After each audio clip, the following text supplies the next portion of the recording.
Hi hello friends. Guru fame Ritika Singh main లీడ్లో వలరి అనే horror thriller ETV విన్లో స్ట్రీమింగ్ అవుతుంది. ట్రైలర్తో మంచి హైప్ను తీసుకొచ్చిన ఈ మూవీ 2 గంటల 3 నిమిషాలు ఉంటుంది. ఇక ఈ సినిమా చూసిన తర్వాత నా ఒపీనియన్ చెప్పాలంటే జస్ట్ యావరేజ్ అనిపించింది. ఫ్యామిలీతో చూడవచ్చా అంటే అడల్ట్ సీన్స్ ఏమీ లేవు కాబట్టి ఫ్యామిలీతో చూడవచ్చు.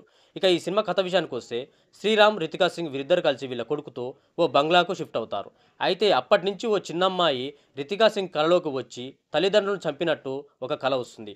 మరి ఆ కలలో వచ్చిన అమ్మాయికి రితికా సింగ్కు ఉన్న సంబంధం ఏంటి అనేదే ఈ సినిమా స్టోరీ. ఇంకా ఓవరాల్గా ఈ సినిమా గురించి చెప్పాలంటే సినిమా స్టార్టింగ్లో ఒక చిన్నమ్మాయికి దయ్యం పట్టి తల్లిదండ్రులని హత్య చేసే సీన్తో సినిమా స్టార్ట్ అవుతుంది. అక్కడి నుంచి హీరోయిన్ మాటిమాటికి ఎవరినో తలుచుకొని భయపడుతుంది. అలా రిపీట్గా వచ్చే సీన్స్ కొంచెం బోరింగ్గా అనిపిస్తాయి. అయితే ఈ సినిమా అంతకు ముందు వచ్చిన హర్రర్ థ్రిల్లర్ల సినిమాలాగానే రొటీన్గా ఉంటుంది. సినిమా బ్యాక్డ్రాప్ మారుతుంది కానీ స్టోరీ, స్క్రీన్ ప్లే రొటీన్గా అనిపిస్తుంది. ఇంకా చెప్పాలంటే ఈ సినిమా ముందుకు కదిలే కొద్దీ సినిమాపై ఇంట్రెస్ట్ తగ్గుతుంది. ఇంకా ఈ వలరి ఓ ఎమోషనల్ హర్రర్ థ్రిల్లరే కానీ ఇందులో హర్రర్ సీన్స్ కానీ, థ్రిల్లింగ్ సీన్స్ కానీ, బీభత్సంగా భయపెట్టే సీన్స్ కానీ, సర్ప్రైజ్ ట్విస్టులు కానీ, వావ్ అనే మూమెంట్లు కానీ మనకు ఎక్కడ కనపడవు. ఇంకా అక్కడక్కడ కొన్ని సీన్లు వస్తాయి, అవి ఎందుకు పెట్టారో అనిపిస్తాయి. కాకపోతే వాటిని క్లైమాక్స్లో రివీల్ చేస్తారు. అయితే ఈ సినిమా మొత్తం మీద మనకు నచ్చే పాయింట్ల గురించి మనం చెప్పాలంటే కొన్ని హర్రర్ షాట్స్ బాగుంటాయి. అలాగే రితికా సింగ్, శ్రీరామ్ గారి పర్ఫార్మెన్స్ బాగుంటుంది. వీళ్ళిద్దరి పర్ఫార్మెన్స్ ఈ సినిమాకి ఒక ప్లస్ పాయింట్గా మనం చెప్పుకోవచ్చు. అలాగే సెకండ్ హాఫ్లో ఒక కర్రసాం ఫైట్ ఉంటుంది, అది కూడా బాగుంటుంది.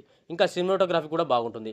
అలాగే హర్రర్ సీన్స్కి సరిపోయే విధంగా సౌండ్ ఎఫెక్ట్స్ ఉంటాయి, అవి కూడా బాగుంటాయి. ఇంకా చెప్పాలంటే వలరి సినిమా పూర్తిగా హర్రర్ సినిమా కాదు, అలాగని థ్రిల్లర్ మూవీ కూడా కాదు.